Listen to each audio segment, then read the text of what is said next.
नमस्ते जी। वैदिक राष्ट्र में आपका स्वागत है। आज का हमारा विषय है अठुर्गा गांव की शहीद महिलाएं। आज के इस लेख के लेखक हैं वैदिक विद्वान डॉक्टर अशोक आर्य गाजियाबाद से।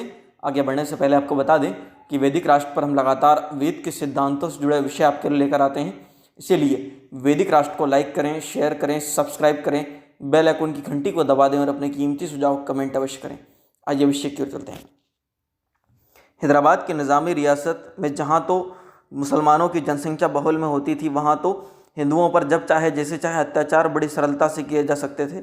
इस कारण वहाँ के हिंदुओं को तो सिर तक उठाने नहीं दिया जाता था, किंतु जहाँ पर अधिकांश हिंदू में होते थे वहाँ भी सरकारी बल के आधार पर हिंदुओं पर खुलेआम अत्याचार किए जाते थे। जिस व्यक्ति जाति समुदाय पर अत्याचार होते हैं उस व्यक्ति जातीय समुदाय के लोगों में वीरता के गुण स्वयं भी आने लगते हैं। इस प्रकार के लोग देश, धर्म और जाति की रक्षा के लिए सदा ही अपना बलिदान देने के लिए तैयार रहते हैं।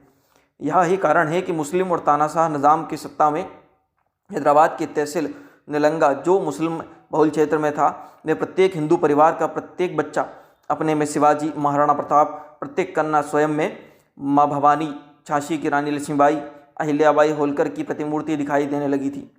इतना ही नहीं, नन्हे नन्हे बालक बालिकाओं में भी हकीकत राय, मुरली मनोहर जोशी, गोरा बादल, अजीत सिंह, जुझार सिंह की प्रतिमूर्तियां दिखाई देने लगी थीं। सबकी एक ही इच्छा थी कि या तो वह सिर ऊंचा करके चलेंगे या फिर अपना बलिदान दे देंगे। इससे स्पष्ट होता है कि वहाँ के हिंदू लोग मृत्यु को मात्र खेल ही समझते थे। अपने धर्म ग्रंथों के आधार पर वह जानते थे कि मृत्यु तो मात्र चोला बदलने के समान है। इस देह परिवर्तन का तो एक दिन आना निश्चित ही है, फिर क्यों ना वीरों की मृत्यु प्राप्त की जावे। निलंगा तथा इसके आसपास के क्षेत्रों में मुसलमानों की संख्या हिंदुओं से अधिक होने के कारण रजाकार व परताकोन नामक मुसलमानों की दोनों संस्थाएं प्रायः हिंदुओं के घरों में लूटना, उनकी महिलाओं की इज्जत से खिलवाड़ करना, कन्याओं को उठाकर ले जाना आदि घटनाओं को संपन्न करना अपना अधिकार समझते थे। इन भयंकर व व्यस्त घटनाओं के कारण इस क्षेत्र के हिंदू लोगों में वीरता का रक्त संचारण होने लगा था। क्या बालक, क्या वृद्ध, क्या महिलाएं, क्या पुरुष, बदले की अग्नि सबके हृदयों में सदा से धधकती रहती थी। इस कारण यह सब सदा ही किसी अवसर की खोज में रहते थे।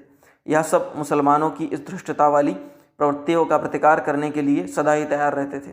इस गांव में कादिर खान नामक एक अत्यंत दुष्ट प्रकृति का धर्मांध मुसलमान निवास करता था। वह प्रतिदिन महिलाओं का अपमान करना अपना जन्मसिद्ध अधिकार समझता था। उन दिनों आज की भांति घरों व गलियों में पानी के लिए नलों की व्यवस्था नहीं थी। इस कारण उन दिनों महिलाओं को पीने का पानी लेने कुओं और नदियों पर जाना पड़ता था।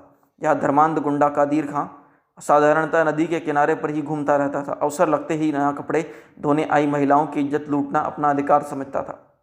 निज़ाम की ओर से उस पर किसी प्रकार का प्रतिबंध नहीं लगाया गया। कादिर खां इस खुलेआम गुंडागिर्दी के कारण उसकी यहाँ की महिलाएं बेहद दुखी और सदा भयभीत रहती थीं। अतः उससे बचने के लिए स्थानीय हिंदू युवकों की सहायता से एक योजना बनाई। इस योजना के अनुसार वहाँ की महिलाओं ने स्थानीय युवकों को साथ लेकर एक दिन अवसर पाकर कादिर खान को यमलोक पहुँचा दिया। इस घटना से सब महिलाएं अपने आप को गौरवान्वित महसूस करने लगी। इस घटना की पूर्ति में जिस महिला ने मुख्य भूमिका निभाई उसका नाम तो गुप्त रखा गया, किंतु इस घटना की पूर्ति के लिए जिन महिलाओं ने निर्भीक होकर भाग लिया उनमें संगाई राधाबाई का नाम प्रमुखता से लिया जाता है। इस सब से यह तथ्य सामने आता है कि राधाबाई एकमात्र ऐसी महिला थी जिसने किसी प्रकार की, यहाँ तक कि अपने जीवन की भी चिंता किए बिना कादिर खान जैसे नीचों, घातकों, बलात्कारियों का अंत तथा देश, धर्म, जाति की रक्षा के लिए किया।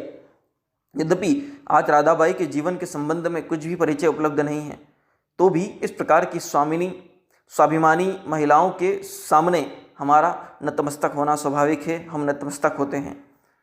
और प्रस्तुत लेख के लेखक हैं वैदिक विद्वान डॉक्टर अशोक आर्य गाजियाबाद से। इस तरह के अन्य वैदिक लेखों के लिए, प्रेरणादायक कहानियों के लिए, वीरांगनाओं के बारे में जानने के लिए, महापुरुषों के जीवन परिचय के बारे में जानने के लिए वैदिक राष्ट्र यूट्यूब चैनल को लाइक करें, शेयर करें, सब्सक्राइब करें, बेल आइकन की घंटी को दबा दें और अपने कीमती सुझाव कमेंट अवश्य करें। धन्यवाद।